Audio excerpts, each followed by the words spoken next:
What Goes Up, a weekly markets podcast. I'm Valdana Hyrick, a markets reporter with Bloomberg. And I'm Peyton Forte, also a markets reporter with Bloomberg. And this week on the show, we're talking to the chief investment strategist at a major bank who's looking at financial conditions tightening, interest rate sensitive sectors getting hit, and corporate profits deteriorating as signs of an impending U.S. recession. But first, Peyton, it's your first time on the show. Welcome. I'm so happy you could join us. And the listeners should know you and I are on the same team. I know you pretty well, but they do not know you. So this is your chance to introduce yourself and share your deepest, darkest secrets with us. Yeah, so long-time listener, first-time host, so I appreciate you for having me on. I don't really have that many deep, dark secrets, but what I can tell the people is that I'm always teaching Valdana Gen Z terms for her to sprinkle into her podcast, and I have yet to hear one, so... When I said deep, dark secret, I meant secret about you, not about me. My secret about myself is that I teach you things, and I teach you things for you to go out into the wild and assimilate with the youth. You know what I mean? Assimilate with the youth, yes. You've taught me a lot of no printer, Riz. No cap. What does no cap mean? Have you taught me no cap and I forgot? Yeah, I have. What is no cap? Just no lie. No lie? No lie. No cap. No cap, our guest is waiting for us right now. How's that? That was beautiful. Thank you. I want to bring in Tom Kennedy, the Chief Investment Strategist for Global Wealth Management at JP Morgan. Tom, welcome to the show. Thank you for having me. Excited to be here. You have this really, really cool background and biography that your team sent over where we found out that you spent years working with the Fed. So I'm hoping you can just tell us a little bit about your background and what your role entails at JP Morgan. Absolutely. I joined JP Morgan about 5 years ago. I'm the Chief Investment Strategist in Wealth Management, as you said. Prior to that, I had the luxury to work for the Federal Reserve Bank of New York in a unique markets role that helped the FOMC start every FOMC meeting. And you may say, well, what's so interesting and exciting about that? The way the FOMC starts its meeting is the SOMA portfolio manager gets up and lays out what markets are expecting from the economy and what markets are expecting the Fed to do. The Fed calibrates its policy and maybe dials up expected growth or dials it down or dials up expected inflation or down by changing financial variables. So you have to have a baseline of where you are. I was part of the team that had the luxury to write and research that piece of just bringing statistical techniques to decide what is in the price. A luxury I think that affords our JP Morgan clients this framework of what's in the price. I have to be honest. I think that's so cool. That's like the coolest little bio bit I've ever heard of. I agree with you, Valdana. I loved it. It really is transformative, I think, for how we're trying to bring markets and investment opportunities to our clients at JP Morgan. Many people flex their muscles and say, I know what's going to happen, and listen to me. To be really good on Wall Street, you got to get maybe 60% of your calls right. So nobody's that big in bravado. By starting with what's in the price, you actually allow yourself to find asymmetries in expected investment returns without having to even introduce the bravado. The bravado helps you inform a decision, but it's not the sole basis for the decision. I have a severely burning question. I wonder, do you ever look at Fed Speak Today and find yourself going, hey, that sounds like something I would have written, or, I think I would have did that a little bit better? I think everyone on Wall Street would say they read something from the Fed and either agree, disagree with it. I do think my training there has a unique perspective in that sometimes I can tease out what they're trying to do a little bit better. For instance, in this environment, what they're trying to tease out is, do we need to hike again in June, or can we be done? So some Fed policymakers are coming out and suggesting, well, rates are restrictive enough. Here's my evidence. Maybe we don't need to hike anymore.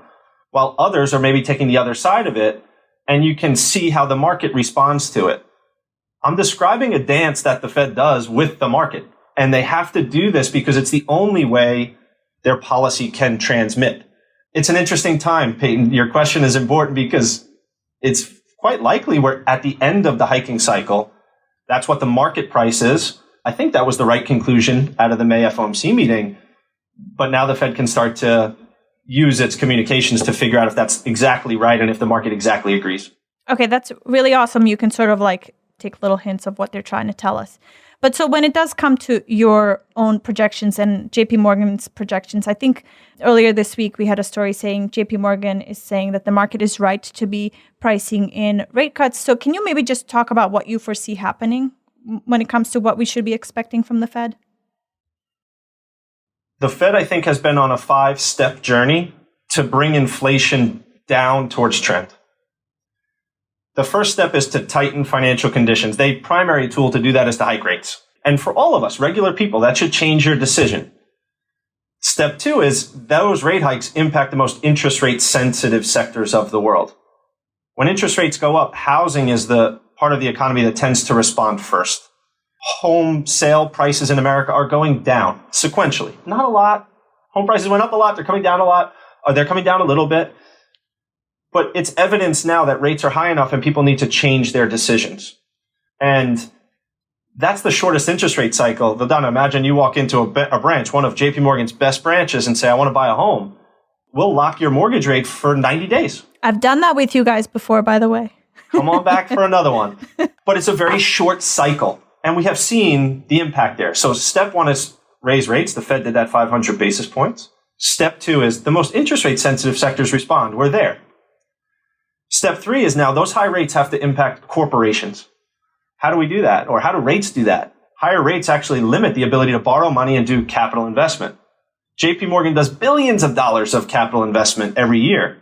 If rates are too high, we can't borrow and can't do the capital investment. If that's true, we're taking money or revenue from another business, and so on you go through the economy. We're in that phase. And when revenues in the system start to slow, as we've seen in the S&P 500 as an example, in Q1, revenues relative to a year ago are down 4%, give or take. What do businesses do?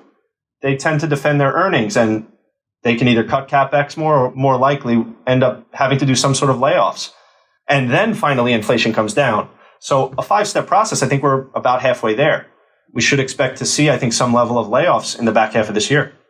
Yeah, and earlier this week, we had Mohammed El-Arian on Bloomberg television recently, and he said that a strong consumer coupled with a weakening global economy kind of makes it difficult to determine the right level for U.S. rate and also inflation. And I was just wondering if that is a view that you hold as well. I think it's very hard to calibrate for an economy that's 350 plus million people. What's the interest rate that's right? And what's the interest rate that's high enough that changes people's behavior? Peyton, if we go to that 5-step process, the point of changing interest rates is to cause all of these other steps to do something different. But when you're a regular person, you don't think like that. You don't worry about, is my checking account getting me 0% today versus 1% next year, what it may be. It takes time to move through the economy. I think it's probably the biggest reason why we get recessions, right? It's hard to know exactly what the level of interest rates that is right. When we look at the world right now, I think we're getting very compelling evidence that rates are high enough, and it will just take time for inflation and growth to come down. A couple of really important points for us. First of all, banks have failed in America. Banks are not supposed to fail. So something is happening there, and at the very least, rates being high has made them on uneven ground.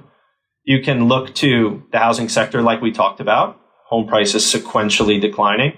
You can look to the consumer. I think I agree that consumers in good shape right now, but you're getting evidence that they need to turn to debt to get their lifestyle to where they want it to be.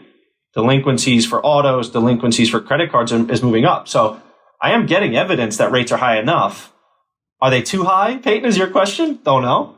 Will they need to stay at this level for a longer period of time than, say, the next 6 months or 8 months, which is our base case that they will?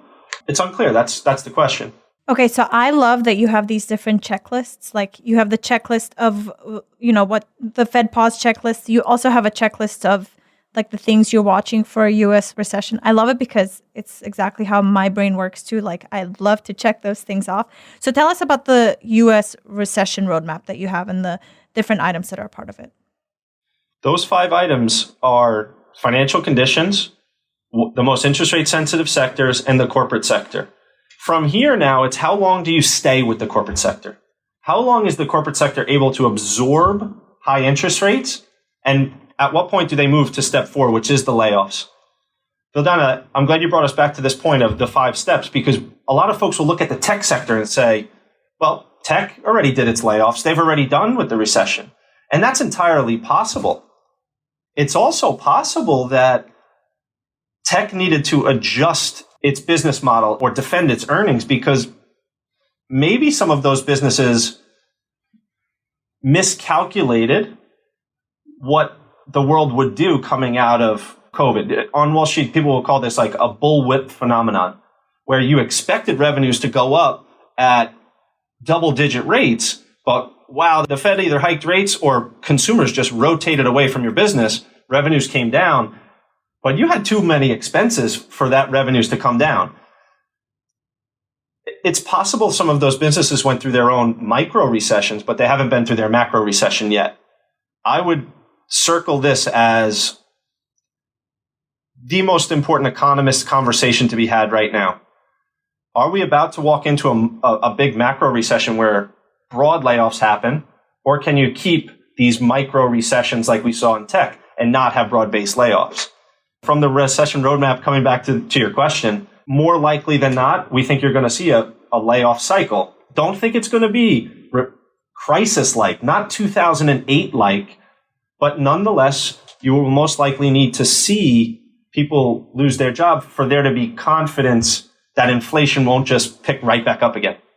Where do you see the unemployment rate taking to then in that case? In our baseline scenario, we have it going to 5.5%. Now, not incredible precision in what that might look like. But again, bias is a real thing. And a big part of our process, the checklists, this what's in the price framework, are meant to remove bias from our investment decisions. Everyone has bias. But we have a recency bias that goes on of, it's going to be the same as 2008, or even worse, it's going to be like COVID. Again, I don't think people are making that comparison, but the unemployment rate going up 2.5, 3 percentage points is pretty average going back for non-crisis recessions. And those were traditionally monetary policy induced, like what we expect this one to be. Sorry, Vildana, the last point there. I think you really need to see the layoffs in certain sectors, places like manufacturing, like construction, and unfortunately, probably in financial services, to really feel like this broad-based reset happens, and that if and when the Fed cuts rates, inflation will stay at 2% rather than inflect higher up towards 4%, something like that.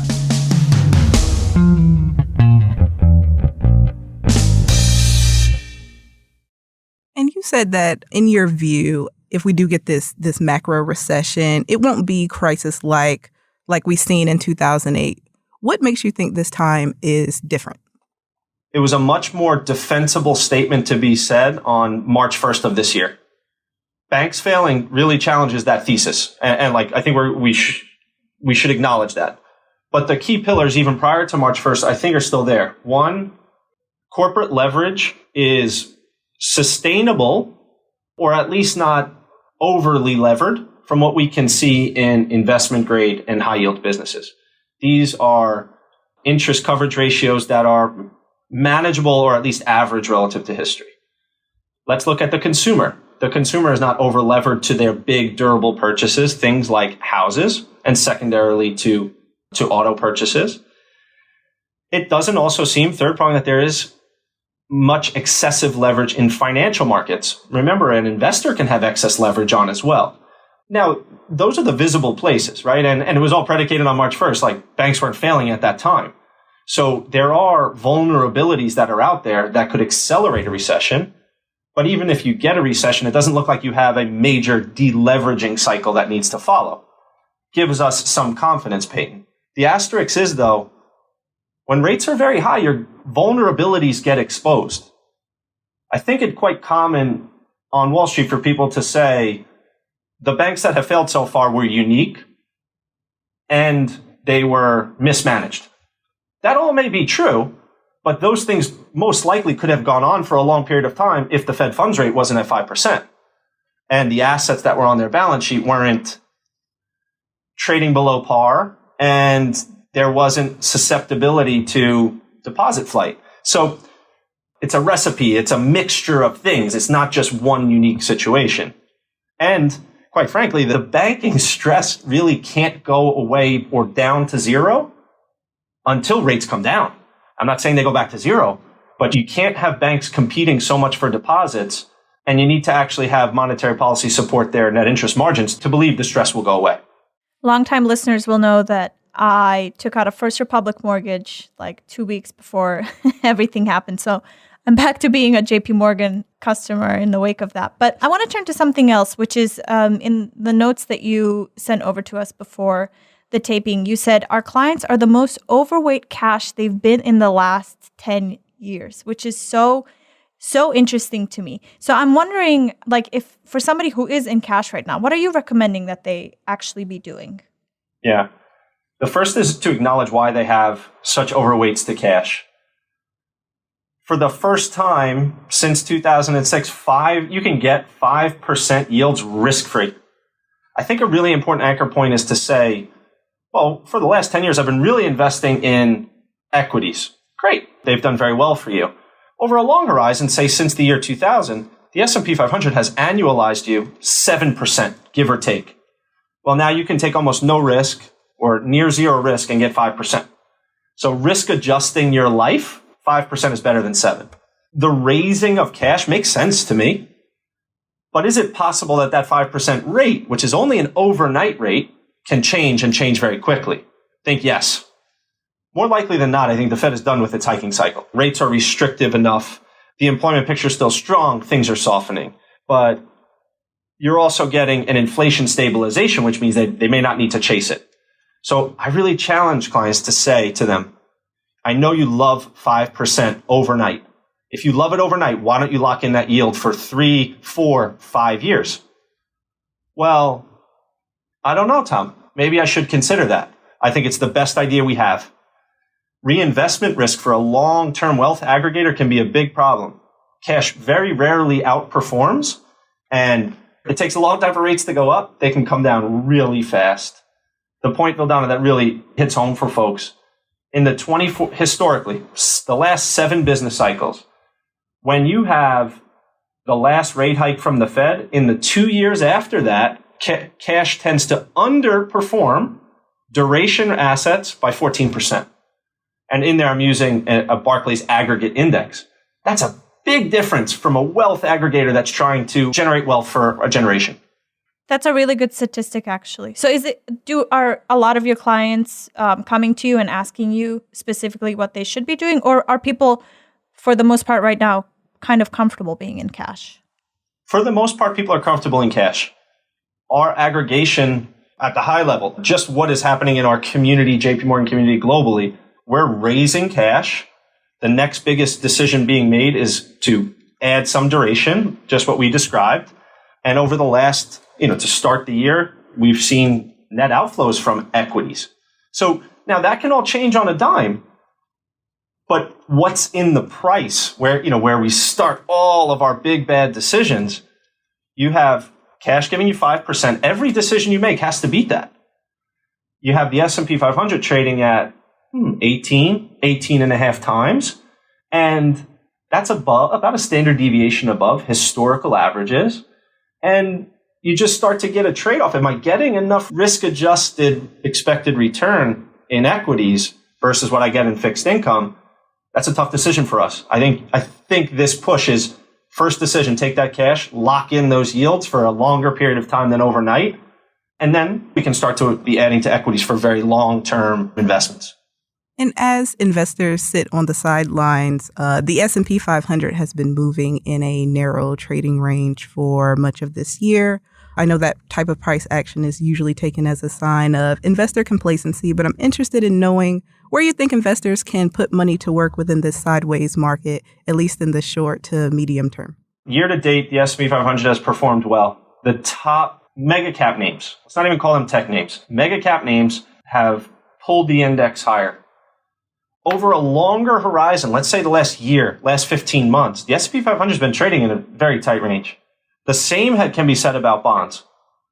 So I think in a late cycle environment, this has been said before, but is very true now. You have to be active.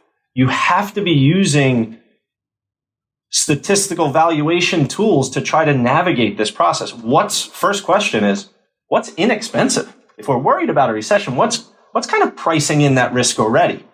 Mid-cap stocks in America, European stocks. What's really interesting about those two things is our clients in the JP Morgan community globally are underweight both. Wow, okay, this is something to talk about. We can diversify late cycle, and these things are giving me a little bit more cushion should we hit the unfortunate recession. Love that.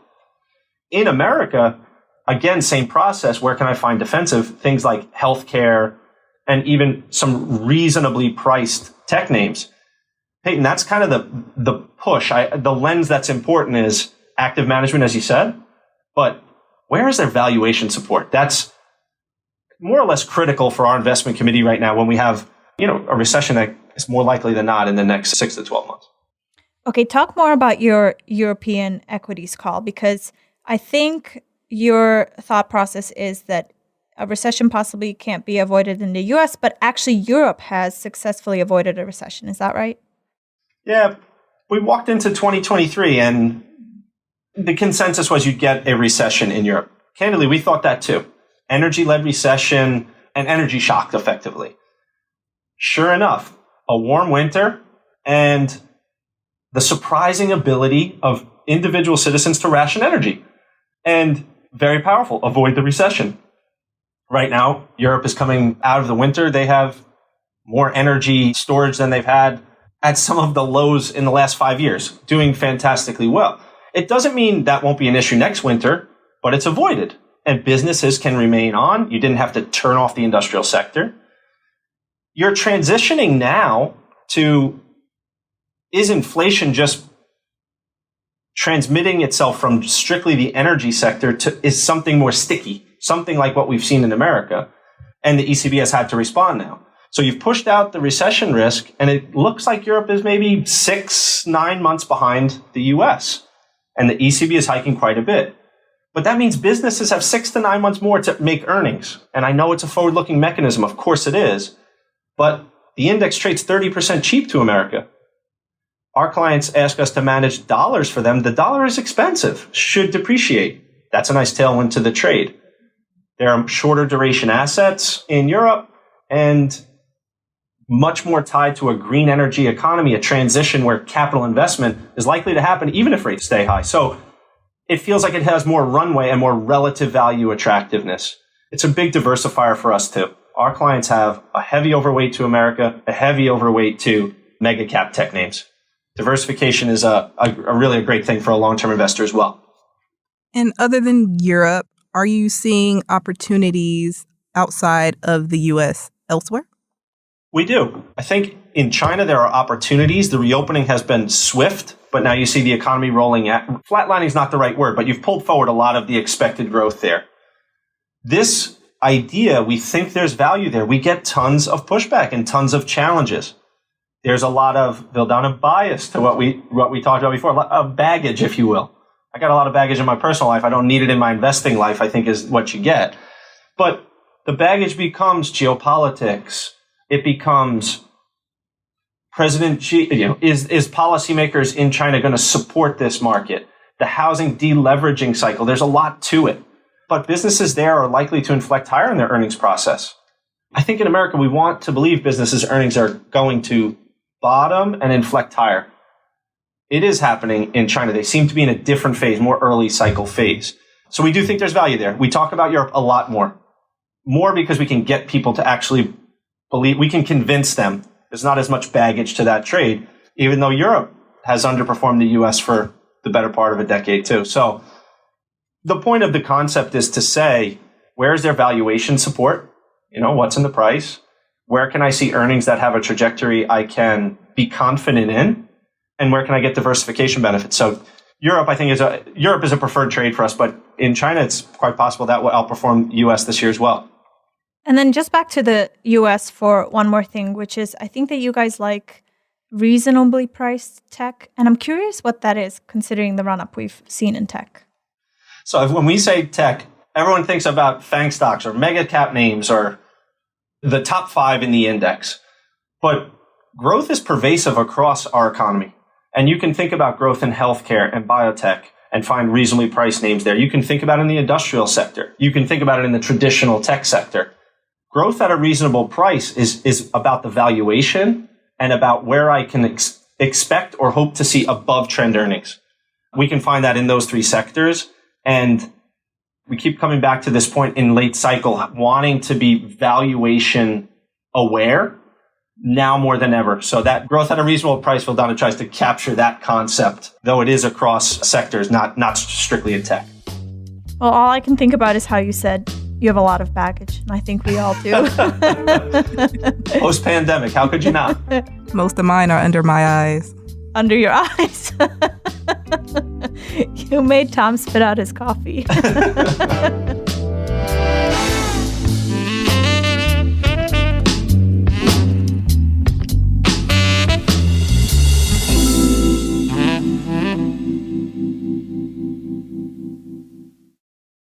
Tom Kennedy from JP Morgan, thank you so much for joining us on the podcast. That was really, really great. But we can't let you go until we all go through our craziest things that we saw in markets this week. And I hope you've come prepared with something. But Peyton has set the bar super high, so I'm going to let her go first.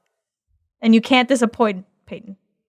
I know the audience can't see me, but I am rubbing my fingers right now because this is the moment I've been waiting for. So I know the past couple of episodes we have talked about fast food companies, and this episode will be no different. So Taco Bell, which is a subsidiary of Yum Brands, is fighting the good fight by filing 2 legal petitions with the U.S. Patent and Trademark Office to cancel federal trademark registrations for the phrase Taco Tuesday as part of a new liberation campaign the company rolled out earlier this week. So the trademark currently belongs to Wyoming-based restaurant Taco John's, which has held the registration since 1989. Taco Bell's beef with Taco John's is rooted in the belief that Taco Tuesday is a generic and informational phrase and doesn't function as a trademark that identifies the source of a product. And as such, Taco Bell's filing reads, Taco Bell believes Taco Tuesday is critical to everyone's Tuesday. To deprive anyone of saying Taco Tuesday, be it Taco Bell or anyone who provides taco to the world, is like depriving the world of sunshine itself. Powerful words from Taco Bell. Taco Bell's beef. That's so good. I hope you wrote that. Thank you. Thank you for catching that. I have another one. Nacho phrase. Stop it. We could keep going. That was cheesy. So. Oh, very good.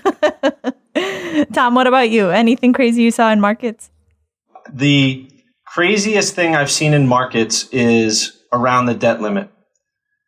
The most well-known interest payment from the Treasury happened this week on Monday, 50 plus billion, and yet people are rushing to the debt limit date as if it's happening today. Don't let ourselves get too far ahead of ourselves. The debt limit is a real issue. It will be resolved, I think. Very confident. But the process is going to be very volatile and most likely bring brinksmanship. Let's not believe all the hype. Treasury payments will have to be made. And even this $50 plus billion one made this week brings the debt limit maybe a little bit closer, but we still have some runway to go. I'm glad you brought up this topic, though, because I am curious if you have clients calling. Anytime things are uncontrollable, it's something to worry about. The debt limit's been part of our culture and ecosystem and political regime in America for over 100 years, and the debt limit's either been raised or suspended 100 plus. The U.S. is a deficit creditor country. It needs to be able to borrow, so the debt limit must be raised. But this is a way to bring bipartisanship. It's an unfortunate reality, I think, of the system here, but I do believe it'll be raised. People are very worried. And I think we're in the anxiety phase where every day the movements from the Treasury will matter. The craziest thing I've seen this week, though, is people building anxiety for a payment that we know needed to be made on that specific day for months at a time. So trying to lower the hype of it, I guess, with my craziest thing. I like to hear that there's others who are very worried about all kinds of stuff. I'm not the only one who just has like a list of worries constantly running through my mind. Anyway, that's really good. I'm really happy you brought up the debt ceiling. I have one And recent listeners will know that my sister now listens to the podcast and she sends me tons of crazy things that she sees in markets. She works in supply chains. So she's always like berating me for not tying things back to supply chains, which she loves to talk about. This one's not about exactly about supply chains, but still very interesting. It's this story about Lululemon dupes. There's TikTok influencers. They go on TikTok. They make videos. They peddle Lululemon knockoff pants. So duplicates. And say things like, hey, look, I used to work at Lululemon and like these $20 pants are the exact same type of thing. And the Lululemon dupes hashtag has more than 150 million views on TikTok. And so what Lululemon, the actual Lululemon did is in LA, they held an event where you could bring in your fake Lululemon pants and they would give you real ones. So you would swap your $20 pants for $90 Lululemon pants, which is crazy to me. Like, do that in New York, please, you know? Not that I have dupes. Yet, exactly. Yeah, I would definitely buy them to attend one of these events. Anyway, tons of great stuff. Tom, thank you so much for joining us. And Peyton, so happy you could join us for the first time. I appreciate the invitation. Thank you. Thank you both. Thank you.